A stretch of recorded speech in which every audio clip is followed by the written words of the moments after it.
O mercado global de colírios anti-inflamatórios está em franca expansão e é cada vez mais estratégico você saber como utilizar e quais são as novidades a respeito desses anti-inflamatórios quando a gente fala de oftalmologia. E não só isso, nós oftalmos ficamos empolgadíssimos com cada novidade que aparece em indústria e que a gente consegue aplicar na nossa prática. Nosso arsenal só aumenta. Mas antes da gente falar sobre essas novidades e colírios inflamatórios, para que eles servem, por que eles são úteis no seu dia a dia, como você vai aplicar isso, eu sou Jaqueline Ojeda, oftalmologista com Fellow in Cornea pelo Boss. E se você gosta de saber mais sobre tendências de oftalmologia e inovação com evidência científica, já se inscreve aqui no canal. Segundo a análise de mercado recente, esse mercado global de colírios anti-inflamatórios deve crescer de uma forma muito consistente nos próximos anos, principalmente impulsionado por múltiplos fatores clínicos e demográficos, assim como acontecia em olho seco. Se a gente olhar para esse crescimento, para essas tendências que a gente consegue projetar, a gente vê que esse mercado cresce numa taxa anual de aproximadamente 6% ao ano. Isso considerando de 2026 até 2033. Claro, isso é inferior ao crescimento do olho seco. A gente até já falou aqui no vídeo há 2 semanas atrás, mas ainda assim isso é interessante. É um crescimento importante em termos de número e por mais que ele seja um crescimento inferior ao olho seco, ele está muito expressivo. E não só em números, como na nossa prática. Eu vou mostrar aqui para vocês. Esse crescimento, ele é impulsionado por um aumento de prevalência de doenças inflamatórias oculares, como a gente vê muito.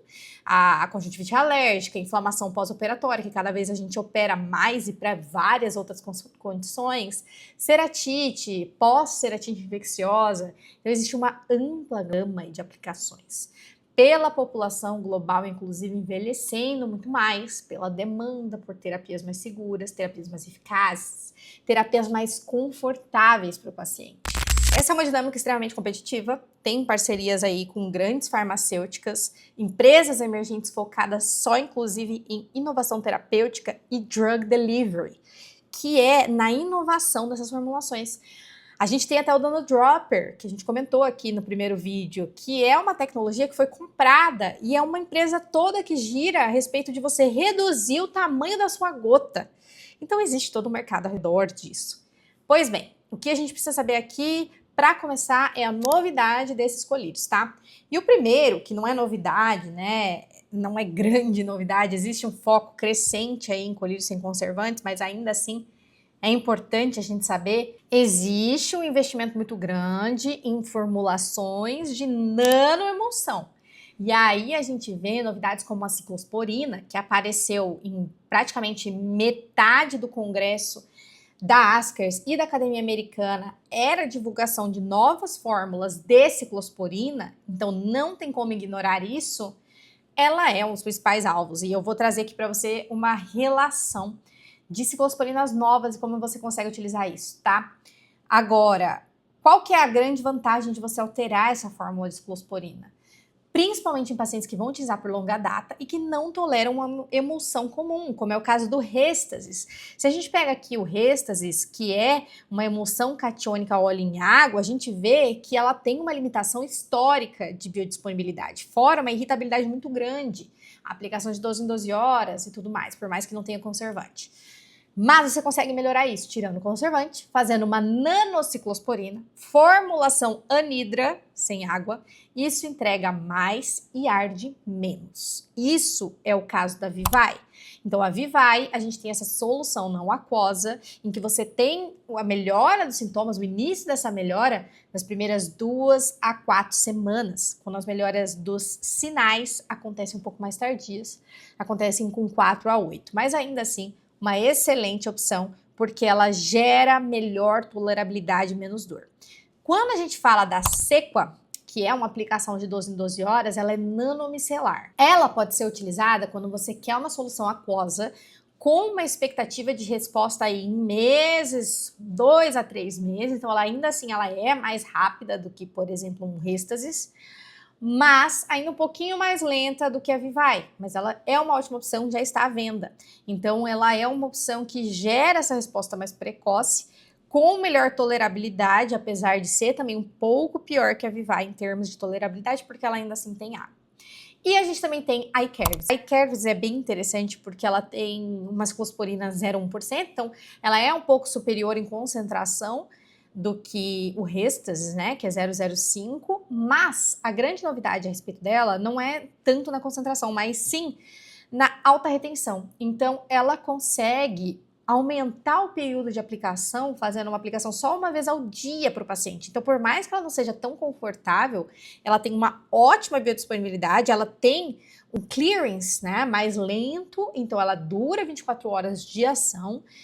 Porém, a resposta é mais lenta, então são uma resposta aí de meses. Então, para que principalmente você utilizaria uma iCares que o principal foco dela não é conforto, não é velocidade? Então, qual seria a sua principal indicação? Os pacientes que são muito graves, que precisam utilizar todos os dias por anos e precisam de uma biodisponibilidade alta, que não tem como ele ficar sem o agente, sem a ciclosporina. Então aí está a principal ação, o principal foco da iCares em si. Então, quando você utilizaria uma iCares, por exemplo? Paciente com olho seco grave, em um esquema simples, com uma indicação formal, por exemplo, pela Associação Europeia, inclusive, para ceratite grave. Agora, em um seco, que é de 12 em 12 horas, quando você precisa de uma solução aquosa, com expectativa de melhora em semanas e meses. E quando que você utilizaria uma Vivai? Quando o paciente precisa de uma ação o mais rápido possível e não tolera nada. Agora, o relatório também indica que os colírios anti-inflamatórios são utilizados principalmente nessas aqui indicações. Então, eles conseguem fazer uma estatística de quais são os principais motivos de venda desses colírios anti-inflamatórios. Por exemplo, tratamento de conjuntivite alérgica, tratamento de conjuntivite com a parte mais inflamatória depois do próprio tratamento e erradicação do componente infeccioso, controle de inflamação pós-cirúrgica, né? Todo pós-operatório precisa de um anti-inflamatório, não tem jeito, e doenças de superfície ocular, inclusive olho seco, porque essas medicações, inclusive de ciclosporina novas, entram no tratamento de olho seco também. Então, essas aplicações, elas refletem no mercado de múltiplas necessidades médicas com uma ampla gama e uma oportunidade grande de inovação. Seja ela na fórmula, seja na composição, seja na concentração. Enfim, a gente tem, pelo jeito, nós estamos tendo um cardápio de ciclosporinas aí para escolher. Agora, na ASCARS 2025, principalmente no Cornea Day, a gente viu 2 agentes anti-inflamatórios bem interessantes e diferentes, que estão em estudo em fase até bem avançada, como os agonistas de MC1R, que é de melanocortina, e o que eles fazem? Esses agonistas, eles representam uma mudança muito importante de conceito do tratamento de inflamação. Por quê? Diferente dos anti-inflamatórios clássicos, que bloqueiam mediadores específicos, suprimem resposta imune, o MC1R, ele atua em vias endógenas de resolução inflamatória. Então, o receptor, ele está presente em células epiteliais, em células imunes, tecidos oculares, em diversos locais do olho. E a ativação faz um aumento de AMP intracelular e, como consequência, você tem uma inibição direta do TNF-alfa, de interleucinas, citocinas pró-inflamatórias, NF-κ-beta, enfim, uma promoção aí de um perfil de inibição anti-inflamatória muito boa, melhor do que uma simples supressão de um agente específico em um ponto específico dessa cadeia.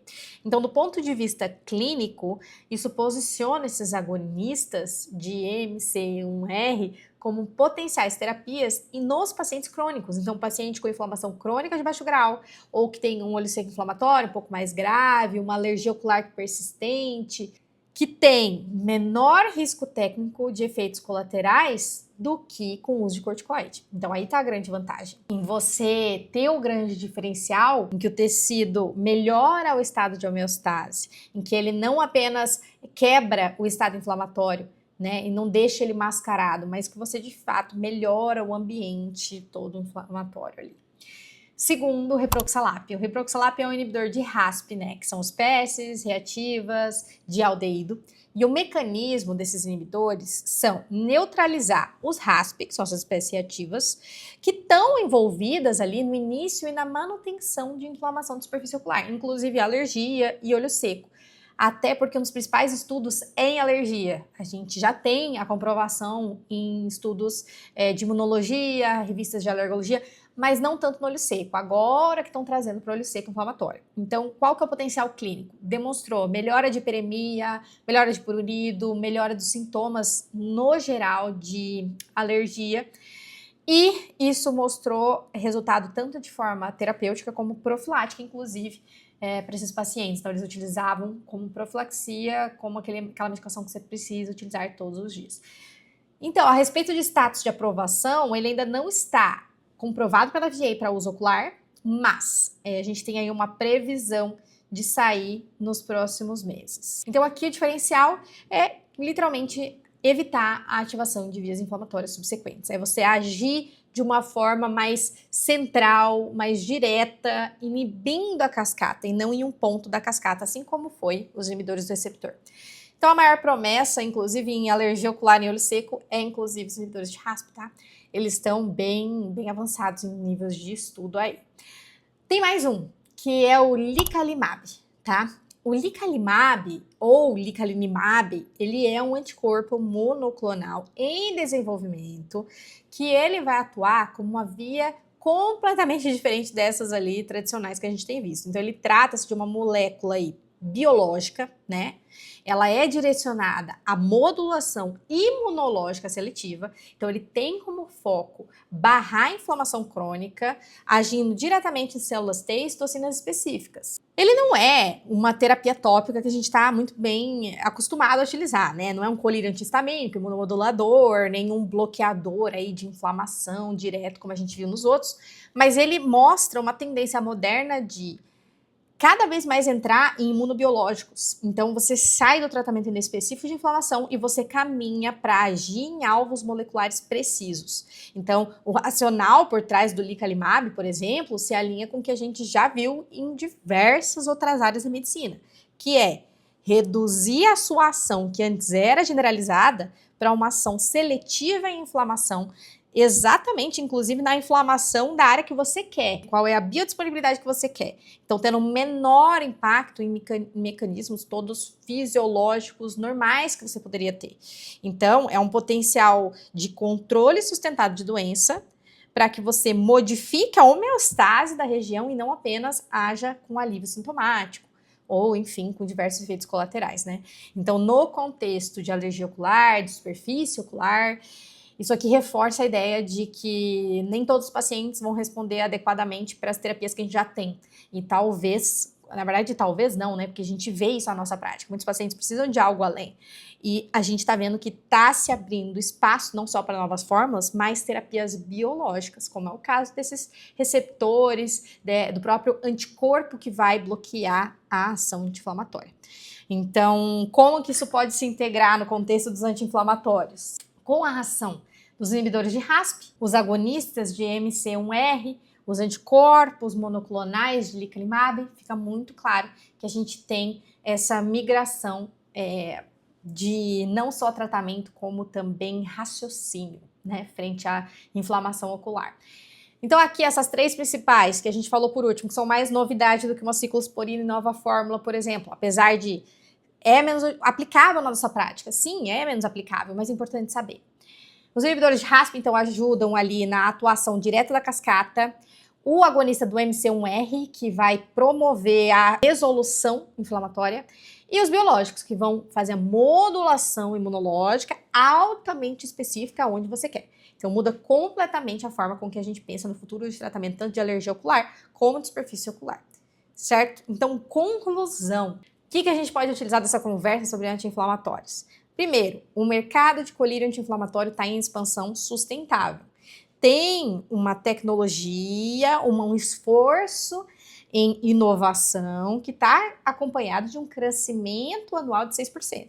Ou a gente pode ainda colocar que isso daí está ainda mais impulsionado por envelhecimento populacional, taxa de cirurgia de catarata, aumento de condições inflamatórias relacionadas a desde poluição até alérgenos, até melhora de diagnóstico, por exemplo. E que os grandes grupos farmacêuticos dominam esse cenário, mas que tem ampla possibilidade de crescimento, tanto para quem quer inovar com isso, como o Nanodropper, que é uma ideia simples, é uma ideia de você só adicionar um silicone na borda ali de um colírio, de um frasco de colírio, e com isso tornou-se um mercado aí de milhões, porque faz todo sentido você reduzir o tamanho de uma gota, né? Então, existe aí uma ampla gama tanto de novas medicações para os oftalmologistas utilizarem, saírem do básico que a gente já conhece e aprender sobre essas novas medicações, porque elas em breve vão chegar. Pode demorar? Pode, mas elas estão aí, você precisa saber utilizar. Se você não souber utilizar, o paciente vai chegar utilizando, com efeito colateral, perguntando alguma coisa sobre a tecnologia, você precisa saber responder. Certo? Já dá like nesse vídeo e eu espero vocês na nossa próxima análise de medicações.